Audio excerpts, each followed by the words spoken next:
Em relação à nossa prova de quinta-feira, uh, tem um vídeo que está lá no nosso grupo que ele trabalha já a questão do mal em Agostinho. Então eu não vou ficar me detendo muito a maldade em Agostinho, porque tem um vídeo explicando aí quase meia hora de filme que explica direitinho a ideia que Agostinho tem de maldade, a ideia que Agostinho tem do que seria, vamos dizer assim, a concepção de Deus infinitamente bom, todo-poderoso e o mal existe. Então, essa breve reflexão e revisão que eu vou fazer da prova é apenas em cima de alguns conceitos de Agostinho que cairão na prova de quinta-feira. Que é o seguinte, ó. A primeira coisa que cai na prova, ou que cairá na prova, é a questão da religião de Agostinho. A religião de Agostinho, antes dele se converter ao cristianismo, era o maniqueísmo. E o maniqueísmo nada mais era do que uma religião que acreditava em duas forças. Uma força entendida como bem e uma força entendida como mal. E essas forças brigavam, vamos usar essa palavra, ou brigam entre si pelo domínio, pelo poder ou pela existência na Terra. Também, aí Agostinho se converte ao cristianismo e para de ser maniqueísta. É importante lembrarmos também a questão que para Agostinho só o bem existe. Né? O bem é. Tudo aquilo que é de Deus, é o bem, é o amor, é a bondade, é a coragem, é a esperança. Tudo aquilo que, vamos dizer assim, pode ser entendido como boa, foi Deus que criou e por isso que é. Tudo aquilo que não é, um exemplo, você não amar alguém. Não amar, não respeitar, não perdoar, não ter esperança, percebem? É uma negação daquilo que no fundo é. O amor está aqui, você nega o amor, logo essa negação do amor, que passa a ser o quê? Passa a ser o mal em Agostinho. Então, para Agostinho, o bem, ou melhor, Deus é. É o quê? É bondade, é amor, é paciência, é misericórdia. É importante nós também lembrarmos aqui em Agostinho o que vem a ser a alma para Agostinho, que aí é uma tripartição que ele faz. Né? Ele divide a alma entre memória, inteligência e vontade, sendo a memória as imagens boas, ou seja, como se nós tivéssemos memória de Deus. Na nossa alma, Deus já colocou a assinatura dele. Deus já colocou a marca dele. Por isso nós temos memória de querer ir para o céu, por isso que nós temos os conceitos bons já definidos na nossa cabeça, ou na nossa alma.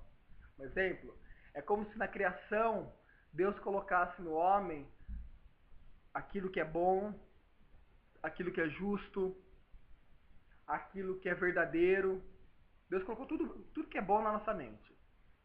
Quando você pratica um ato, seja ele, vamos supor, você furou a fila. Não, um exemplo bem banal, mas você furou a fila. Você vai na sua mente, você vai na sua memória e lá você vai equiparar ou vai, vamos dizer assim, estabelecer um parâmetro para saber se aquela atitude sua foi boa ou foi ruim. Então a memória que está dentro da alma para Agostinho é essa qualidade que Deus colocou em todos os seres humanos, primeiro, de lembrar dele, vamos colocar assim, de fazer memória dele, ou seja, Deus colocou dentro de cada ser humano, de cada criação dele, a ideia de que ele existe. E depois Deus também colocou na alma do ser humano, pela memória, a concepção de que tudo que é bom está na nossa mente. Então a gente sabe o que é bondade, a gente sabe o que é esperança, a gente sabe o que é amizade, a gente sabe o que é perdão, a gente sabe o que é misericórdia. Por isso que a gente tem depois a capacidade de dizer, não, isso não é amor, isso não é misericórdia, isso não é esperança. Porque na nossa criação, Deus já colocou isso lá na nossa alma pela memória. Depois, Agostinho fala que além da memória, nós também possuímos a inteligência, que é a razão. Então nós temos a memória, que é a lembrança de Deus, a lembrança daquilo que é certo. E nós também possuímos a razão. E o que é a razão? A razão nada mais é esse entendimento que a gente faz. De, no fundo, falar, será que é bom? Será que não é? essa razão também vai ser a razão que irá buscar Deus. Será essa razão que me levará a compreender ainda mais Deus, como diz lá Agostinho, ó. É necessário compreender para crer e crer para compreender, ou seja, é um processo de racionalização, é um processo de pensamento, é um processo de uso da razão para chegar a Deus, para se chegar à verdade absoluta, que é quem? Que é o divino, que é o transcendente. E o terceiro ponto nessa tripartição da alma é a questão da vontade. Então nós temos a memória, nós temos a inteligência e nós temos agora a vontade. O que é a vontade? É a expressão humana do amor, responsável aí pela criação do mundo. Então essa vontade, esse ímpeto, foi o mesmo ímpeto que Deus teve para criar o mundo. Deus teve vontade de criar o mundo. Então a nossa alma é dividida entre memória, inteligência e vontade, e essa vontade é essa força que nos faz amar, essa vontade é essa força que nos faz lutar pelo bem. Essa vontade pode ser entendida como um ato de Deus, ou seja, é aquilo que eu trabalhei no outro vídeo sobre Agostinho, que vale a pena dar uma olhada para avaliação, que não adianta nada você ter vontade e não ter liberdade, e como as duas trabalham junto na concepção de Agostinho. Ou seja, esses três significados que Agostinho divide a alma entre memória, inteligência e vontade, também pode ser entendida depois como a concepção trinitária de Deus, onde o Pai é a memória, porque ele é, né, ele possui o caráter de ser, o Filho é a razão, que fala, né, o Logos de Deus, e o Espírito Santo é essa vontade, né, que é a força, que é o, vamos dizer assim, o desejo por fazer o certo, o desejo por lutar, o desejo por viver. Depois ali, na prova também, cairá a questão do livre-arbítrio e a vontade, que foi aquilo que eu trabalhei. Né? O livre-arbítrio, o que é? Pode ser entendido como liberdade, que ocorre pela vontade, que está lá no outro vídeo, que vale muito a pena assistir por causa da prova. E esses dois combinam, ou seja, vontade e liberdade. E essa liberdade é dada por Deus para o ser humano escolher entre ser de Deus, ou seja, ou negar Deus, não ser e com relação a isso, pecar. Nós também trabalhamos ali na ideia de que tudo que Deus criou é bom, nada do que Deus cria é mal. Quem pratica o mal, quem realiza o mal é apenas o ser humano. E aí, no outro vídeo tem, mas é uma hierarquia de valores, ou uma hierarquia de bens, se podemos dizer assim, que é a ideia de que Deus criou bens como as virtudes, e as virtudes não têm espaço para o mal. Né? Amor é amor e nada vai ser ruim ou pecaminoso no amor, que foi Deus que criou. E Deus também criou coisas boas, que aí desce um pouco o nível, né? Que podem ser usadas para o bem, como podem ser usadas para o mal. Que utilizei um exemplo e utilizo de novo a questão da mão, a questão do olhar. O olhar foi feito para o bem, mas o ser humano também pode usar o olhar para, por exemplo, cobiçar a mulher do próximo, por exemplo, sentir inveja. Percebe? Deus criou o olhar para o bem. O ser humano não utiliza esse olhar para o bem, logo o que acontece com ele? Logo ele acaba pecando, logo ele acaba errando e se afastando de Deus. E aí nós descobrimos também que o mal vem do homem, por liberdade, pelo livre-arbítrio, e é o homem livremente que escolhe dizer não a Deus. E logo depois nós vamos descobrir a importância do livre-arbítrio, que eu já tinha falado, e aí entra em Calvino.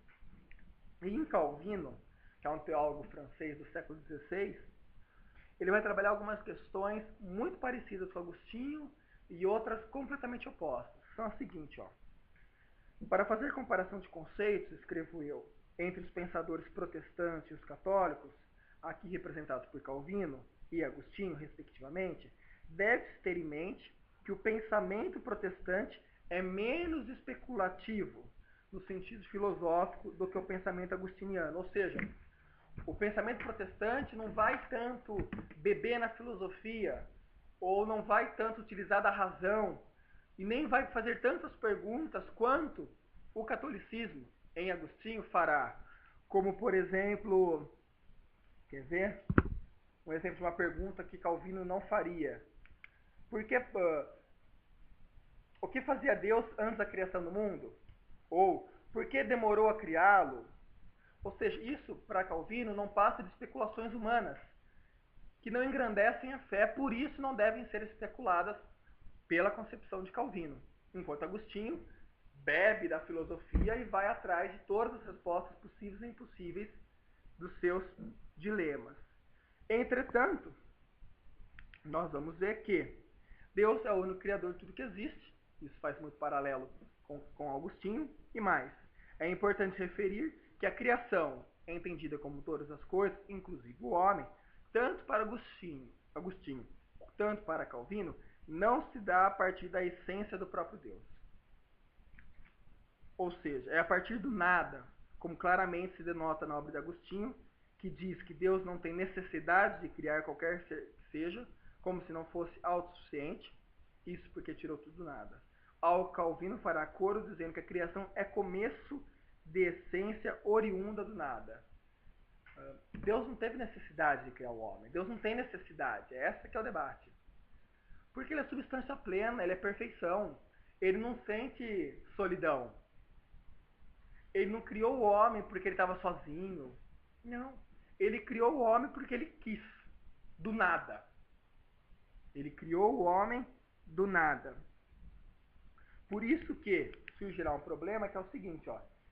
Se o que possui a essência de Deus é também Deus, segue-se que é impossível sustentar que haja no homem alguma essência divina, como se Deus, a partir de si mesmo ou de algo que lhe é próprio, houvesse criado o homem ou qualquer outra criatura.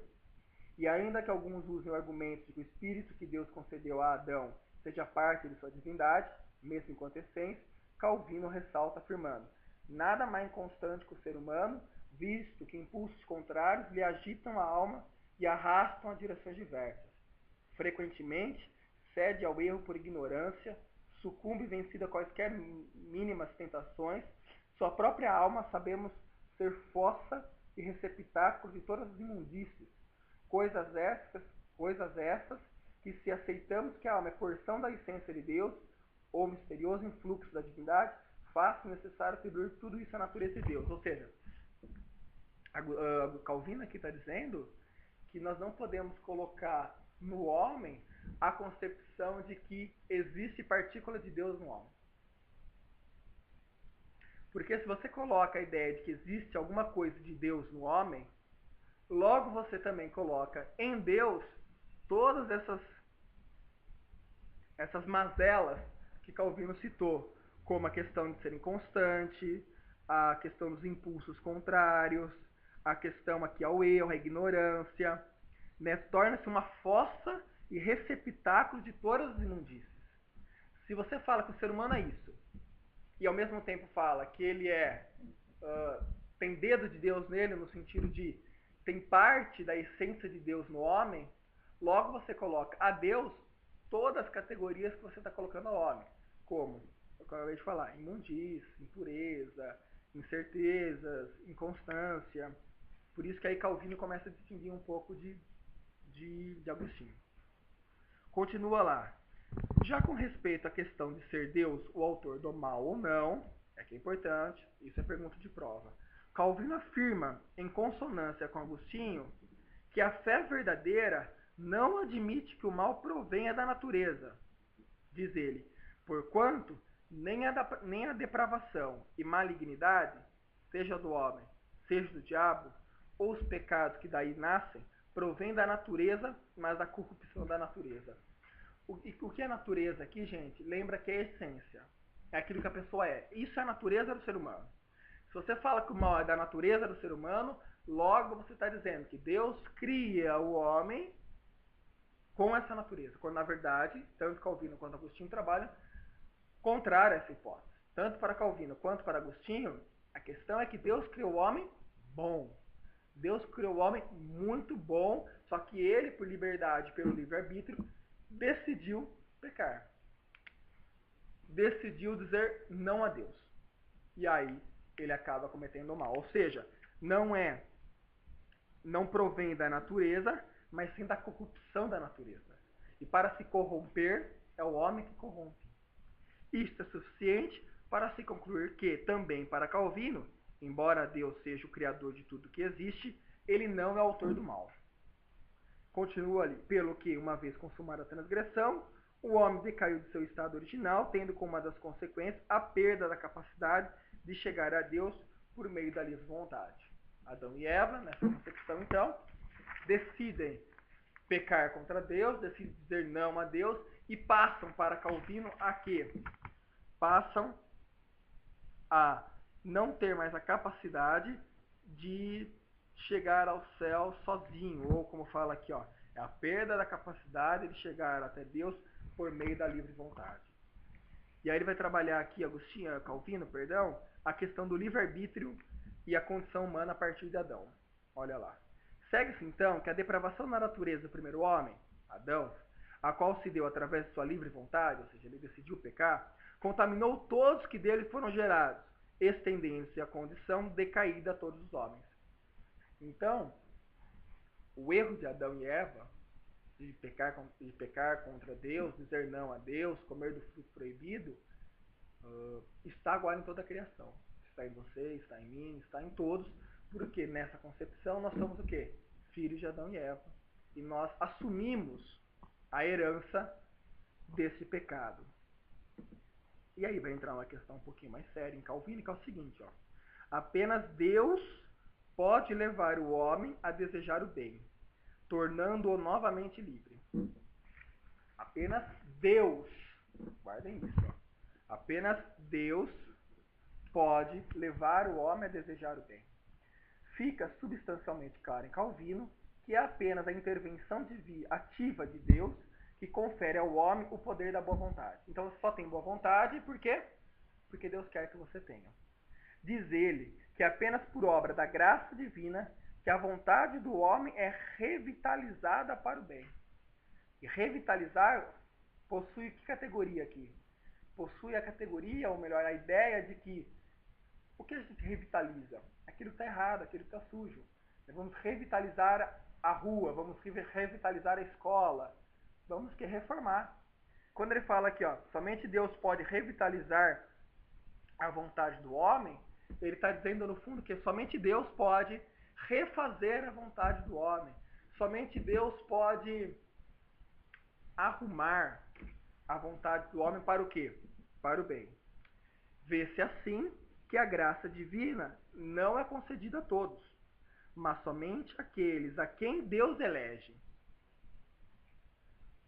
Esta eleição, contudo, não se dá por mérito algum, de atos ou não atos, mas a intervenção ativa de Deus que confere na vontade, mas apenas pela bondade infinita de Deus. Ou seja, a ideia aqui de que a vontade do homem pode ser boa só ocorre pela intervenção divina. Deus decide, pelo menos para Calvino, sem nenhum critério, se podemos dizer assim, quem vai ter vontade boa e quem não vai ter vontade boa. É mais ou menos isso que ele está trabalhando. E aí, nós vamos perceber nisso tudo a grande diferença que ocorre entre Calvino e Agostinho. Ambos trabalham com o conceito de livre-arbítrio, ambos trabalham com o conceito de liberdade, só que agora em Calvino, Deus escolhe quem separar o bem. Ou seja, olha o que eu escrevi aqui, acho que fica mais claro ainda. Ó. Sendo tão firme a convicção de Agostinho, a qual Calvino retoma, parece impossível atribuir a Agostinho o conceito de que o homem possui liberdade em sentido pleno, de optar entre o bem e o mal, a menos que seja levado por Deus tanto ao querer quanto ao perseverar no bem. Percebe? Agostinho tinha ideia de que a liberdade do homem poderia levá-lo para Deus, como poderia levá-lo para o não Deus, podemos dizer assim. Em Calvino, essa ideia muda. Não existe mais essa liberdade da escolha. Porque é Deus quem concede à pessoa, ao cidadão, a vontade de fazer o bem. Logo, podemos pensar mais adiante, a categoria de ir ou não ir para o céu. Eu acho que a prova está aí, né? Não vamos sair disso. Pautem bem aquilo que eu falei no final, a diferença entre Agostinho e Calvino. Eu vou ver se eu consigo colocar esse texto também aí no nosso grupo. Lembrem-se que a maioria das perguntas será sobre Agostinho. Eu acho que a prova serão, não sei se 10 questões ainda, mas mais de 5 com certeza. E aí, mais da metade, eu digo que se forem 10 questões, eu acho que 4 vão ser de Calvino, mais 4, não, 6 e 6 de Agostinho. Ou uma relação de um para com o outro. Estou analisando esse momento. Ou eu faça 8 questões de múltipla escolha e 2 dissertativas. Ou eu faça 6 questões de múltipla escolha e 2 dissertativas, valendo mais aí. Não pensei, mas guardem isso. É Calvino e Agostinho na prova apenas. O que é um, o que é outro, a relação dos dois. Acho que pelo vídeo dá para tirar uma nota agradável aos olhos do professor e aos olhos do aluno. E mais do que isso, eu acho que, bom, acho que se estudar, se ler, lembrando que tem outro vídeo aí no nosso grupo que ajuda muito sobre Agostinho. Eu vou retirar muita coisa desse vídeo. Eu acho que tá aí, a prova tá aí, se estudar, tira nota, não tem erro. Aqui não tem essa. Estudou, tirou nota, não estudou, azar de quem não estudou.